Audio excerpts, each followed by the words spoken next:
الحمد لله نحمده ونستعينه ونستغفره ونؤمن به ونتوكل عليه ونعوذ بالله من شرور أنفسنا ومن سيئات أعمالنا من يهده الله فلا مضل له ومن يضلله فلا هادي له ونشهد أن لا إله إلا الله وحده لا شريك له ونشهد أن سيدنا ونبينا ومولانا محمدا عبده ورسوله أما بعد فأعوذ بالله من الشيطان الرجيم بسم الله الرحمن الرحيم لله ملك السماوات والأرض يخلق ما يشاء يهب لمن يشاء إناثا ويهب لمن يشاء الذكور أو يزوجهم ذكرانا وإناثا ويجعل من يشاء عقيما إنه عليم قدير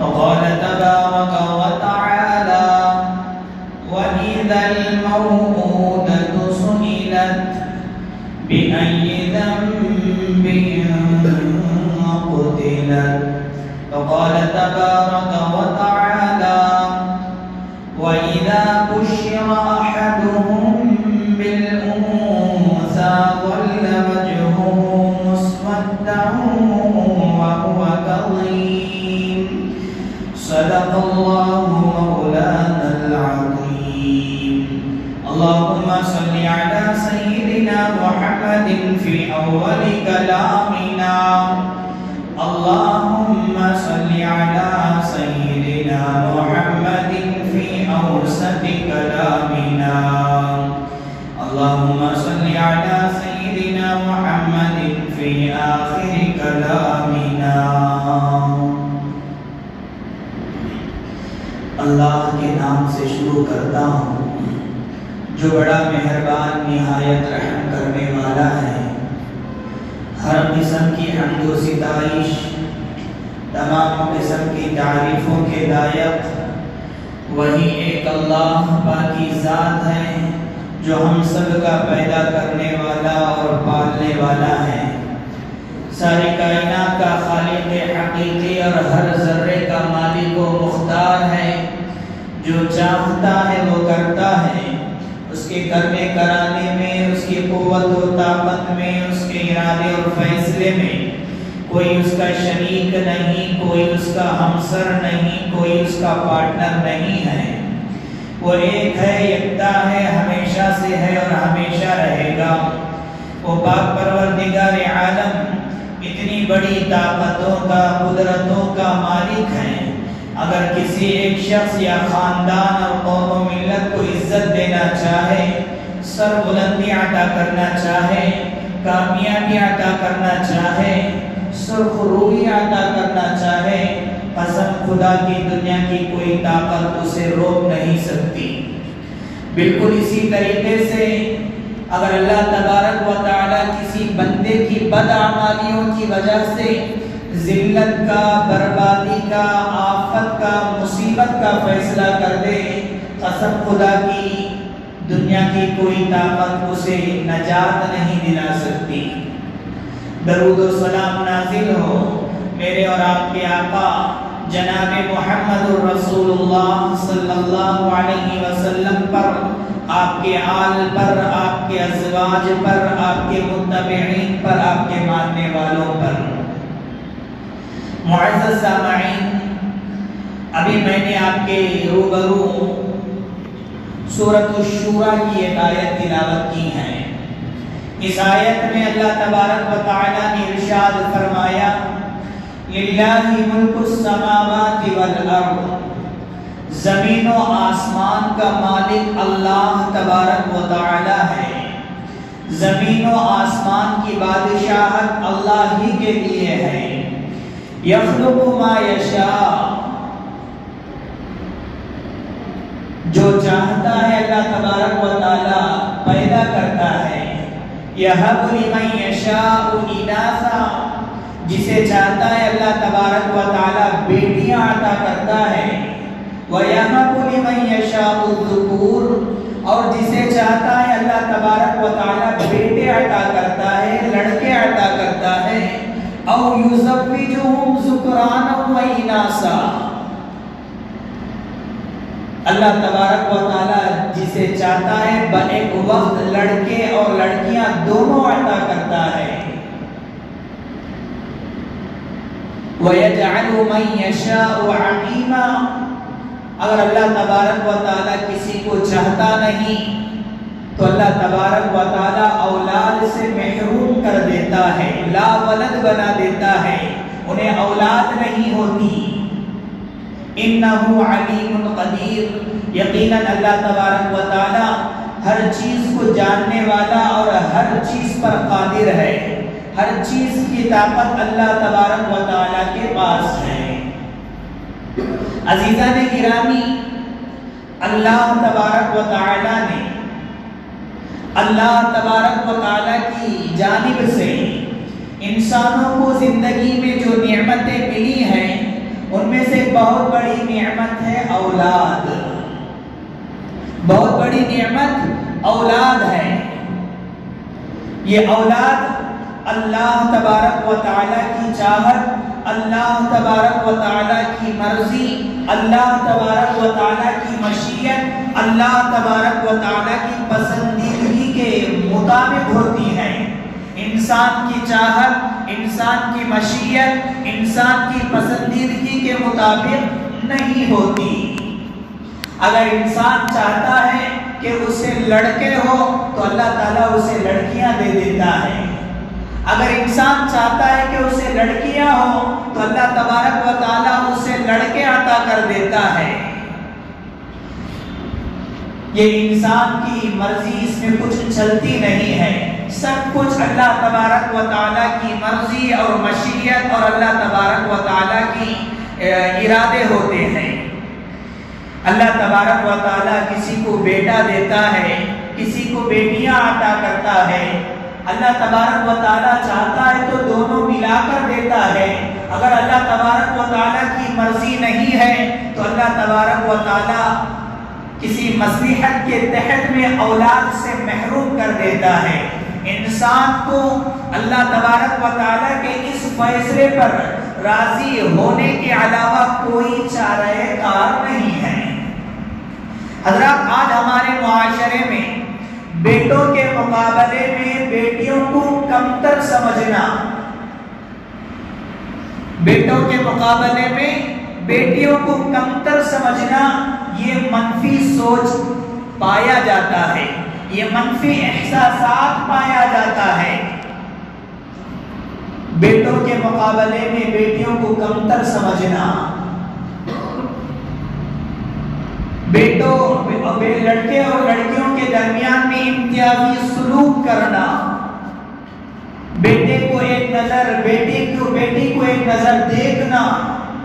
آپ صاف طور پر جائزہ لے سکتے ہیں جب گھروں کے اندر بچوں کی ولادت ہوتی ہے، لڑکے کی ولادت ہوتی ہے، بیٹا ہوتا ہے، تو اس وقت میں جو خوشیوں کا جو ماحول ہوتا ہے، مسرت کا جو ماحول ہوتا ہے، شادمانی کا جو ماحول ہوتا ہے، اکثر گھرانوں میں، سب گھرانوں میں نہیں بلکہ اکثر بہت سارے گھرانوں میں آپ دیکھ سکتے ہیں کہ لڑکے کی پیدائش کے وقت میں، ولادت کے وقت میں، ڈیلیوری کے وقت میں جو مبارکبادی کے جو الفاظ بولے جاتے ہیں، جو صیغے استعمال کیے جاتے ہیں، عام طور پر لڑکیوں کے ولادت کے وقت میں، پیدائش کے وقت میں وہ الفاظ نہیں لڑکیوں کے پیدائش کے وقت میں کیا بولے جاتے ہیں؟ اللہ تعالیٰ نے جو کچھ دیا اس پر منظور ہے. گویا کہ ایسا ہے گویا کہ گھر کے اندر کوئی حادثہ ہو گیا ہو، کوئی مصیبت لاحق ہو گئی ہو، کوئی پریشانی آ گئی ہو، ایسے جملے استعمال کرتے ہیں. اللہ تعالیٰ نے جو چاہا وہ منظور ہے، اللہ تعالیٰ کے فیصلے پر ہم راضی ہیں. ایسے جملے ہم استعمال کرتے ہیں جو عام طور پر لڑکے کی پیدائش کے وقت میں، لڑکے کے ولادت کے وقت میں یہ بولا نہیں جاتا. کیوں؟ اس لیے کہ لڑکے کے جو پیدائش کے وقت میں عام طور پر تصور یہ ہوتا ہے لڑکا یہ طاقت ہے، بیٹا یہ قوت ہے، بیٹا بڑھاپے میں سہارا بنے گا، مال کمائے گا، ہمارے بزنس کو سنبھالے گا، بیٹا آگے چل کر خوب مال کما کر ہماری دیکھ بھال کرے گا. یہ بات سچ ہے کہ بیٹا طاقت ہے، بیٹا قوت ہے، بیٹا مال کمائے گا، بیٹا بڑھاپے میں سہارا بنے گا. یہ تمام باتیں سچ ہیں، لیکن ایک دوسرے ناحیے سے اگر دیکھا جائے تو بیٹیاں والدین کے حق میں بہت ہمدرد ہوتے ہیں. والدین کے حق میں بیٹیوں کے دلوں کے اندر والدین کے حق میں خلوص پایا جاتا ہے. بیٹیوں کے دلوں میں والدین کے حق میں محبت پایا جاتا ہے، چاہت پائی جاتی ہے، الفت پایا جاتا ہے.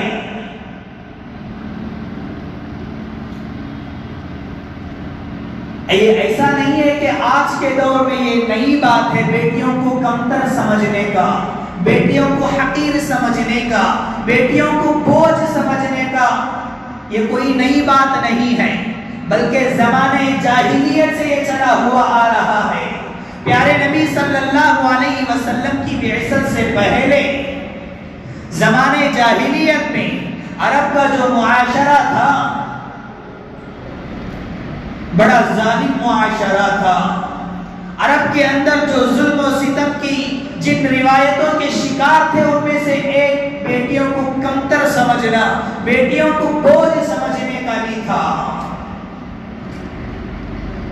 اسی لیے اللہ تبارک و تعالی نے قرآن مجید میں یہ منظر کشی کی ہے، تصویر کشی کی ہے. اللہ نے فرمایا وَإِذَا بُشِّرَ أَحَدُهُم بِالْأُنثَىٰ ظَلَّ وَجْهُهُ مُسْوَدًّا وَهُوَ كَظِيمٌ. وَإِذَا بُشِّرَ، جب کسی انسان کے پاس بیٹی کی پیدائش کی خبر لا کر سنائی جاتی، ظَلَّ وَجْهُهُ مُسْوَدًّا وَهُوَ كَظِيمٌ، اس کا چہرہ سیاہ ہو جاتا، اس کا چہرہ کالا پڑ جاتا.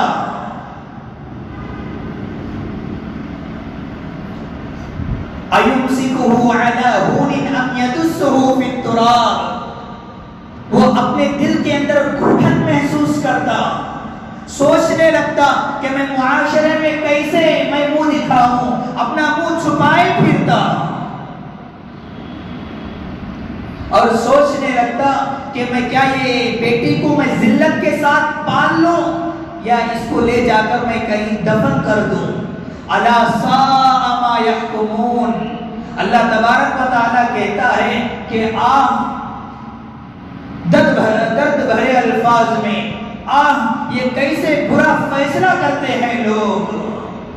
عزیزان گرامی، زمانے جاہلیت کے اندر یہ روایتیں پائی جاتی تھی، بیٹیوں کو بوجھ سمجھنا، بیٹیوں کو کمتر سمجھنا. قرآن مجید کے اندر اللہ تبارک و تعالیٰ نے جو قیامت کے بارے میں بتایا گیا وَإِذَا الْمَوْءُودَةُ سُئِلَتْ بِأَيِّ ذَنبٍ قُتِلَتْ، اللہ تبارک و تعالیٰ نے سورۃ التکویر کے اندر قیامت کے بارے میں بتایا گیا، قیامت کے ہولناکی کے بارے میں بتایا گیا. جب قیامت آئے گی تو کیا کیا ہوگا، قیامت آئے گی تو کیا کیا ہوگا. زمانے جاہلیت کے اندر تو جب بیٹیاں پیدا ہو جاتی تھی، ولادت ہو جاتی تھی، اس کے بعد دفن کیا جاتا تھا۔ آج ذہن بدل چکا ہے، آج سوچ بدل چکی ہے، آج روایتیں بدل چکی ہیں، صرف انداز بدلا ہے، صرف انداز بدلا ہے۔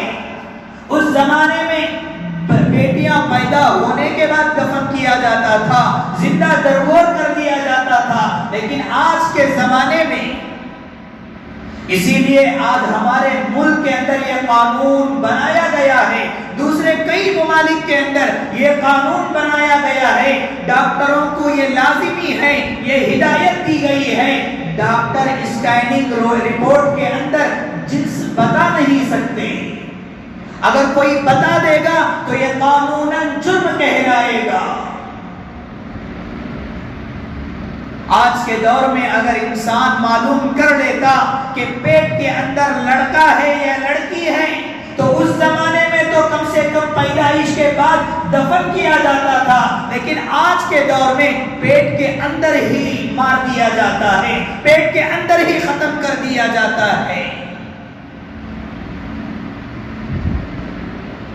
آج زمانے جاہلیت سے 2 قدم 100 قدم آگے ہی چل رہے ہیں۔ اسی لیے اللہ تبارک و تعالیٰ نے قرآن مجید میں فرمایا وَإِذَا الْمَوْءُودَةُ سُئِلَتْ بِأَيِّ ذَنبٍ قُتِلَتْ، جب قیامت قائم ہوگی تو کیا کیا ہوگا؟ پوچھا جائے گا، اس معصوم بچی سے پوچھا جائے گا تیرا گناہ کیا تھا، تیرے باپ نے، بے رحم باپ نے بے رحم ہاتھوں سے تجھے دفن کر دیا۔ قیامت کے قریب میں، قیامت کے وقت میں پوچھا جائے گا۔ عزیزان گرامی، بیٹیاں اللہ تبارک و تعالیٰ کی رحمت ہے، بیٹیاں اللہ تبارک و تعالیٰ کی بہت بڑی نعمت ہے۔ اللہ تبارک و تعالیٰ نے جنہیں بیٹیاں دی ہیں وہ بڑا خوش نصیب ہے وہ باپ، اس لیے کہ جہنم کے بچاؤ کا ذریعہ ہے، قیمتی متاع ہے، جنت میں دخول کا سبب ہے۔ اسی لیے اگر گھروں کے اندر بیٹیاں ہیں تو ان کو کمتر مت سمجھو، انہیں بوجھ نہ سمجھو۔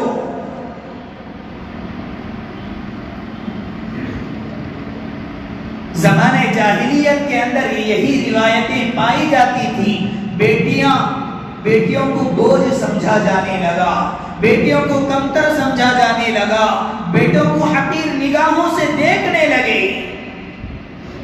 اسلام نے بیٹی کے درجے کو بہت بلند کیا ہے، اللہ تبارک و تعالیٰ نے بیٹیوں کے مقام کو بہت زیادہ بلند کیا ہے۔ پیارے نبی صلی اللہ علیہ وسلم کی بعثت سے پہلے، دنیا میں آنے سے پہلے عورتوں کا کچھ مقام نہیں تھا، بیٹیوں کا کچھ مقام نہیں تھا۔ پیارے نبی دنیا کے اندر کیا تشریف لائے؟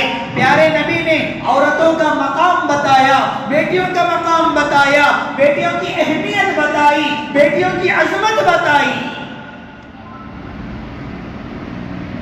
وہ لوگ جو زمانے جاہلیت میں زندہ درگور کر دیا کرتے تھے، پیارے نبی تشریف لائے اور تعلیمات دی۔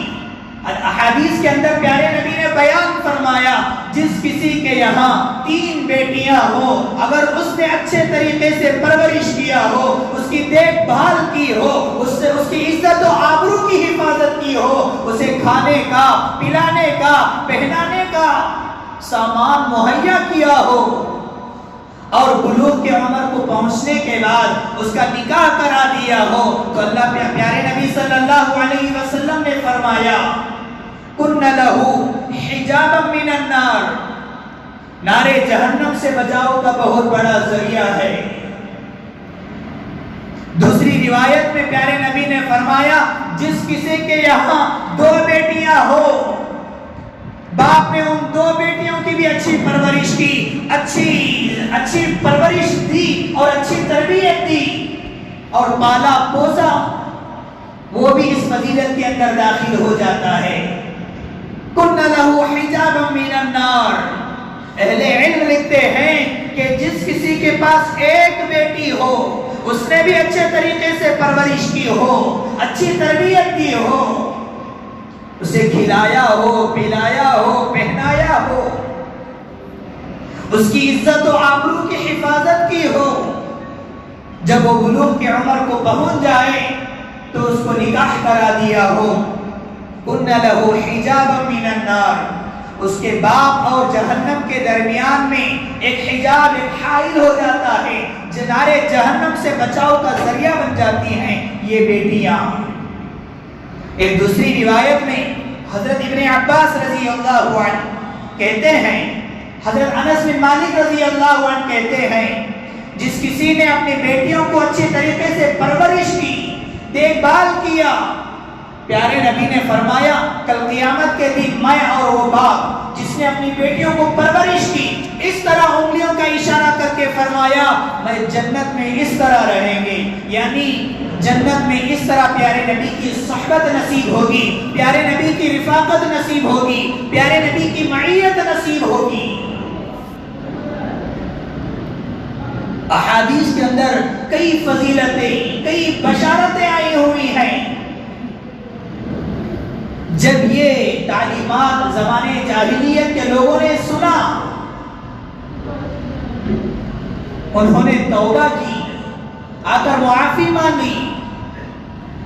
ایک شخص پیارے نبی صلی اللہ علیہ وسلم کی خدمت میں آئے اور آ کر عرض کرنے لگے کہ یا رسول اللہ، میں نے میرے 8 بچیوں کو زندہ درگور کیا ہے، 8 بچیوں کو زندہ دفن کر دیا ہے،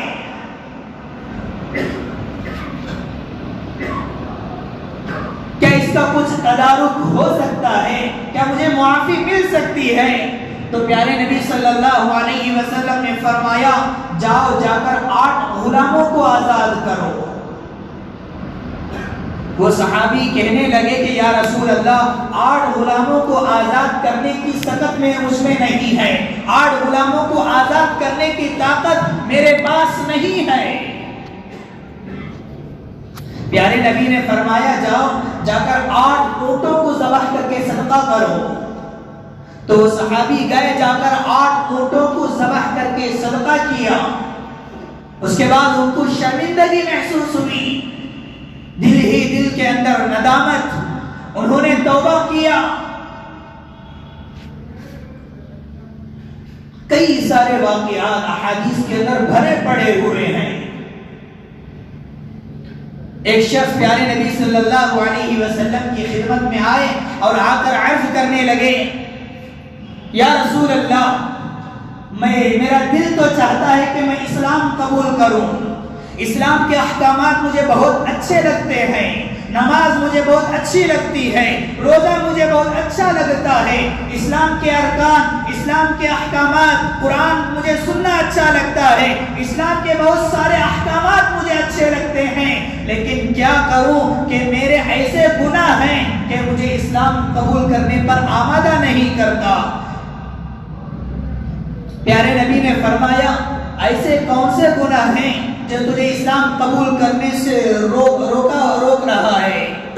تو وہ صحابی، وہ شخص کہنے لگا کہ یا رسول اللہ، میں نے زمانے جاہلیت کے اندر میں قوم کا سربراہ تھا، میں قوم کا سردار تھا، جب بھی قوم کے اندر بیٹیاں ہوتی تو میں فوراً جا کر اس کو زندہ درگور کر دیتا، یعنی قتل کر دیتا۔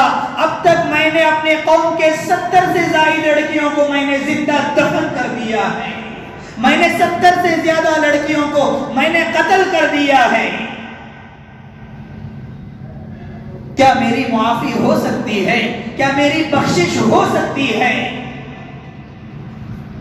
اللہ کے نبی صلی اللہ علیہ وسلم نے فوراً اپنا ہاتھ ماتھے پر مارا غم کی وجہ سے، کہنے لگے کہ ہائے۔ تو وہ شخص سمجھنے لگا کہ میری معافی نہیں ہوگی، اس لیے کہ پیارے نبی اپنے ماتھے پر ہاتھ رکھ لیے ہیں غم کی وجہ سے۔ لیکن حضرت جبرائیل علیہ السلام نے اسی وقت میں آیت لے کر حاضر ہو گئے، قل یا عبادی الذین اسرفوا علی انفسہم لا تقنطوا من رحمت اللہ، لا تقنطوا من رحمت اللہ، اللہ کی رحمت سے کبھی مایوس نہیں ہونا چاہیے، چاہے وہ کون سا بھی ہم سے سرزد ہو گئی ہو، ہم انسان ہیں، ہمارے ہاتھوں سے چوری کا گناہ ہو گیا ہے، ہمارے ہاتھوں سے اگر زنا کا گناہ ہو گیا ہو، ہمارے ہاتھوں سے اگر دھوکے کا گناہ ہو گیا ہو، کوئی اور گناہ ہو گیا ہو، تو مایوس ہونے کی ضرورت نہیں ہے۔ اللہ تبارک و تعالیٰ نے فرمایا کہ لا تقنطوا من رحمت اللہ، اللہ کی رحمت سے مایوس ہونا نہیں ہے، بلکہ اللہ تبارک و تعالیٰ سے صدق دل کے ساتھ توبہ کرنا ہے۔ پیارے نبی نے فرمایا، پیارے نبی صلی اللہ علیہ وسلم فرماتے ہیں، اس آیت کے نزول کے بعد مجھے اتنی خوشی ہوئی، یا ارحم الراحمین، اللہ کے نبی کے زبان سے یہ جملہ نکلنے لگا، یا ارحم الراحمین، اللہ تو بہت بڑا رحم کرنے والا ہے۔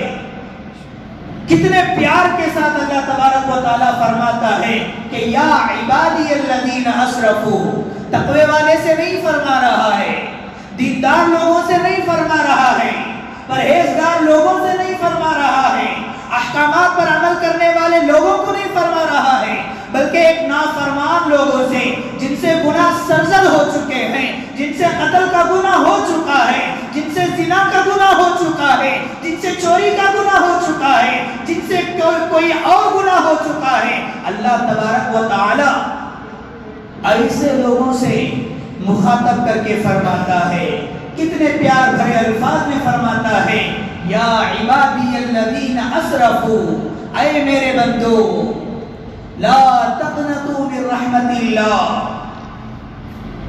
اللہ تبارک میری رحمت سے کبھی مایوس نہ ہونا، میری رحمت سے کبھی مایوس نہ ہونا۔ وہ صحابی جو اللہ کے نبی صلی اللہ علیہ وسلم کے پاس آئے، پوچھنے لگے، مجھ سے 70 سے زائد لڑکوں کو میں نے زندہ دفن کر دیا ہے، درگور کر دیا ہے، کیا میری بخشش ہو سکتی ہے؟ تو اس کے بعد اللہ کے نبی نے فرمایا، یہ آیت نازل ہوئی، اس کے بعد اللہ کے نبی نے فرمایا صدق دل کے ساتھ توبہ کرو۔ اس کے بعد وہ شخص کہنے لگے کہ یا رسول اللہ، مجھ سے ایک اور گناہ بھی ہو گیا ہے، مجھ سے ایک اور گناہ بھی ہو گیا ہے، کیا اللہ تبارک و تعالیٰ میری بخشش فرمائے گا؟ کیا مجھے معاف فرمائے گا؟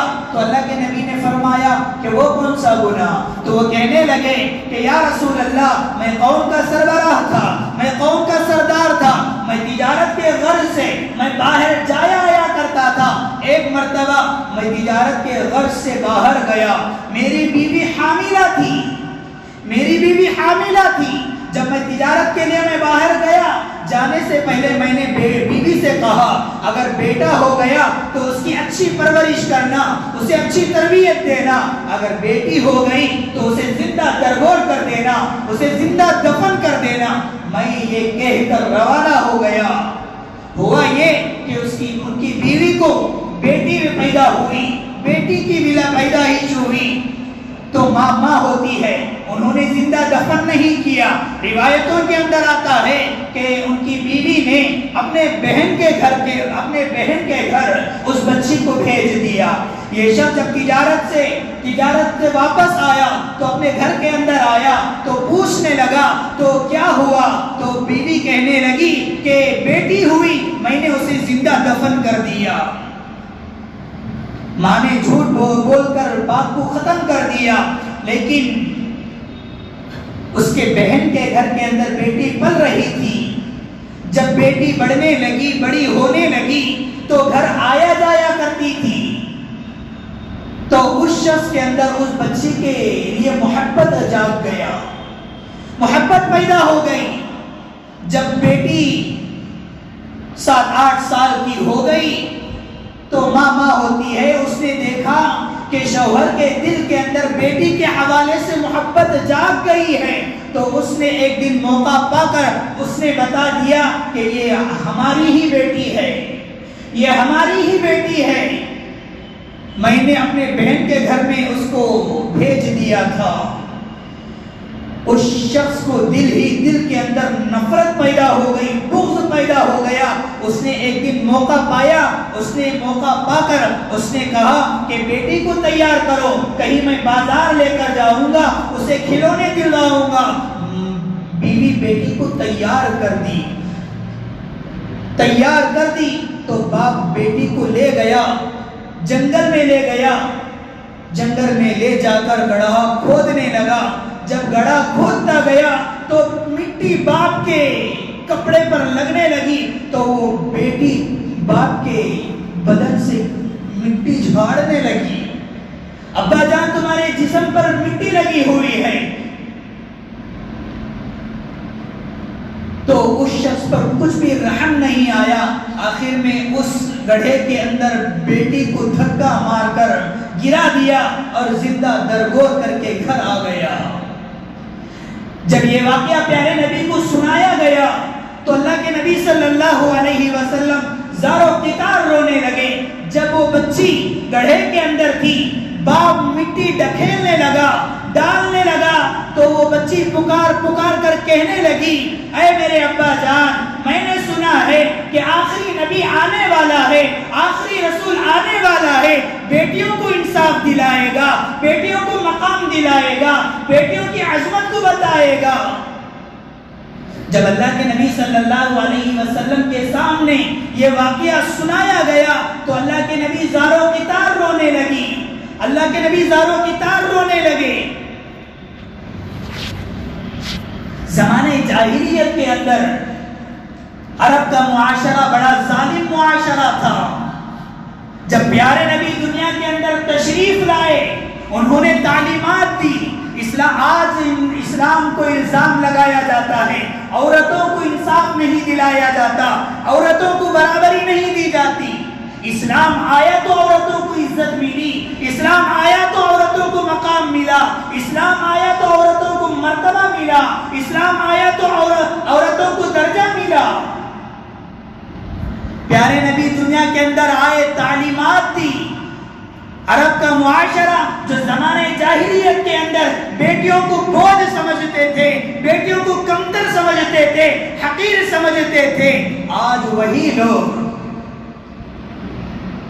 دوسروں کی بیٹیوں کو لے کر پالنے پر مجبور ہو گئے۔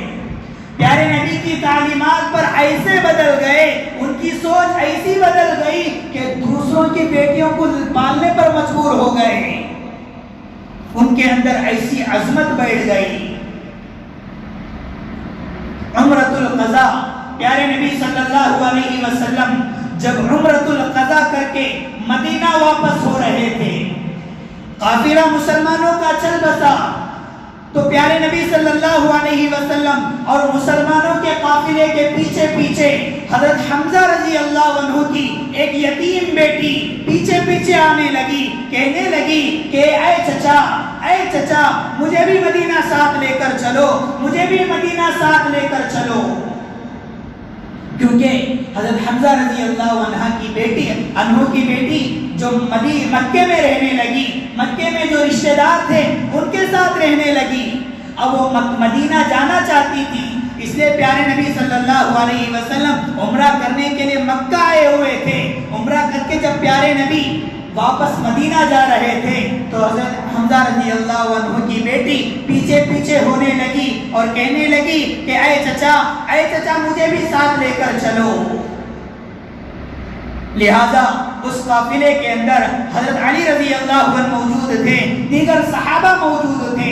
اب رہی بات، حضرت علی رضی اللہ عنہ اس بچی کو ساتھ میں لے لیا اور حضرت فاطمہ رضی اللہ عنہ سے جا کر کہنے لگی کہ اے فاطمہ ہم اس کی پرورش کریں گے۔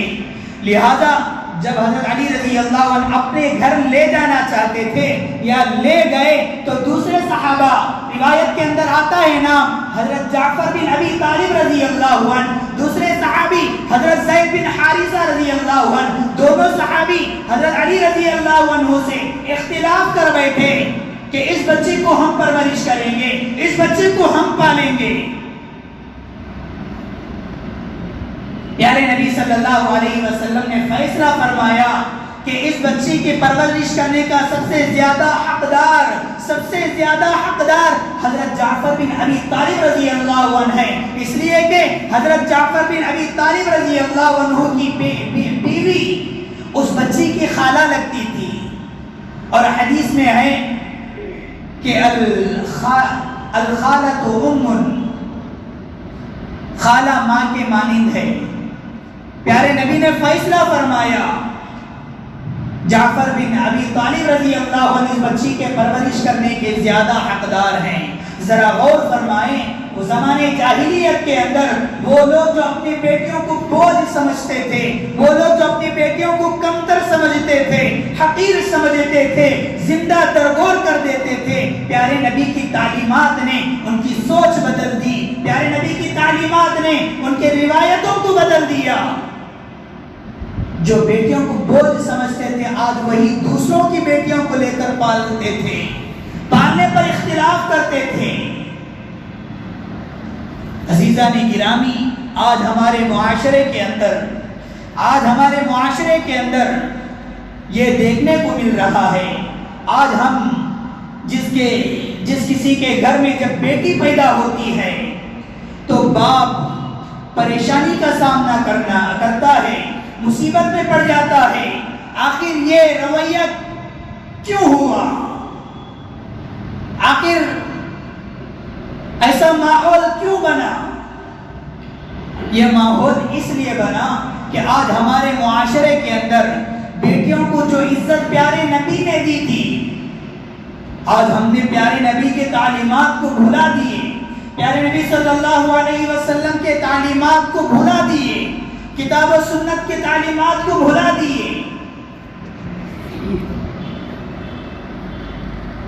بیٹی، جس گھر میں بیٹی ہوتی ہے وہ بہت بڑی نعمت ہے، پیارے نبی نے فرمایا رحمت ہے، لیکن آج لوگ اسے بوجھ سمجھنے لگتے ہیں۔ بیٹی ہوتی ہے گھر کے اندر، باپ پالتا ہے، پرورش کرتا ہے، جیسے ہی شادی کی عمر کو پہنچ جاتے ہیں تو فوراً باپ کے دل کے اندر آتا ہے ابھی کب تک بیٹی بیٹھی رہے گی، جلد سے جلد اس کو رشتے تلاش کر کے فوراً کرا دیتا ہے۔ یہ جلد بازی میں باپ کے اندر یہ جو سوچ پائی جاتی ہے کہ کب تک ہم اپنی بیٹیوں کو بٹھا کر رکھیں گے، باپ بوجھ سمجھنے لگتا ہے، فوراً کوئی تحقیق نہیں، کوئی معلومات نہیں، پھول جیسی نازک بیٹی کو شرابیوں کے ہاتھ میں تھما دیا جاتا ہے، کبابیوں کے ہاتھ میں تھما دیا جاتا ہے، ظالم لوگوں کے ہاتھ میں تھما دیا جاتا ہے، فاسق و فاجر کے ہاتھ میں تھما دیا جاتا ہے۔ پیسہ دیکھ لیا، دھن دولت دیکھ لی، گاڑی بنگلہ دیکھ لیا، فوراً رشتہ طے کر دیا، کوئی تحقیق نہیں، کوئی معلومات نہیں۔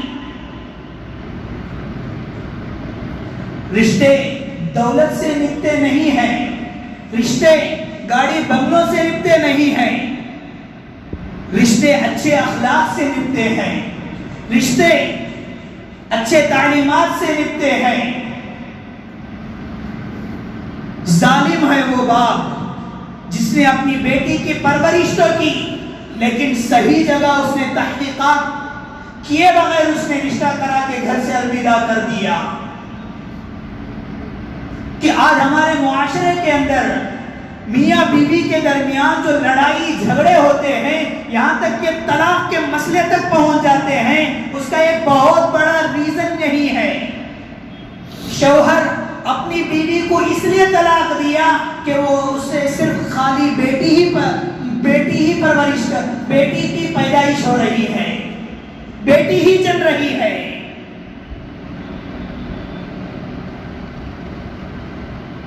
آج گھروں کے اندر جو ساس سسر جو ظلم کرتے ہیں، اس کا ایک اہم ریزن یہی ہے کہ ہماری بہو صرف بیٹیاں ہی پیدا کر رہی ہیں۔ اگر کسی گھر کے اندر دو بہو ہیں، دونوں بہوؤں کے درمیان میں امتیازی سلوک، کسی بہو کو لڑکا ہو گیا، کسی بہو کو لڑکی ہو گئی، تو جس بہو کو لڑکی ہوئی تو اسے کمتر سمجھنے لگی، اسے حقیر سمجھنے لگی، اسے بوجھ سمجھنے لگی۔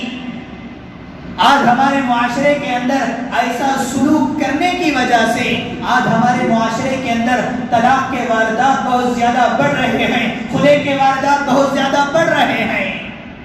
اسی لیے ہم لوگوں کو چاہیے حضرات خلاصہ کلام یہی ہے کہ بیٹیوں کو حقیر نہ سمجھو، بیٹیوں کو بوجھ نہ سمجھو، بیٹیوں کو کمتر نہ سمجھو، بیٹیوں کو اچھے طریقے سے پرورش کرو، اچھی طرح سے تعلیم دو، ان کی عزت و آبرو کی حفاظت کرو۔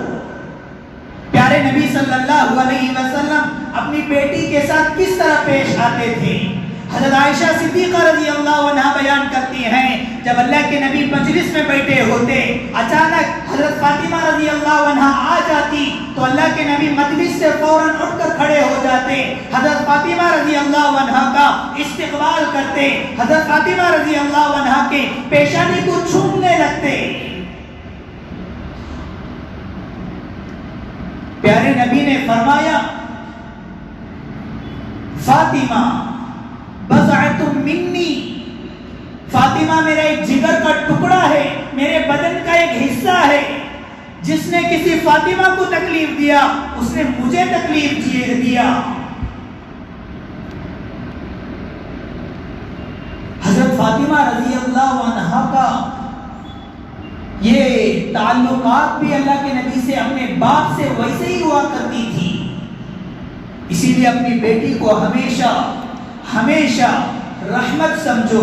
بیٹیاں نعمت ہوتی ہیں، والدین کے حق میں بیٹیوں کے دلوں کے اندر والدین کے لیے ہمدردی پائی جاتی ہے، بیٹیوں کے دلوں کے اندر محبت پائی جاتی ہے، غمخواری پائی جاتی ہے۔ دعائے رب العالمین سے اللہ تبارک و تعالی جن جن گھرانوں میں بیٹیاں ہیں اللہ تبارک و تعالی ان کی عزت و آبرو کی حفاظت فرمائے، ان کو دینی و دنیاوی لحاظ سے بہترین جوڑا نصیب فرمائے، ان کے اچھے طریقے سے تربیت کرنے کی، ان کو اچھے طریقے سے پرورش کرنے کی اللہ تعالیٰ قوت اور طاقت عطا فرمائے۔ آمین و آخر دعوانا الحمدللہ رب العالمین۔ حضرات حسب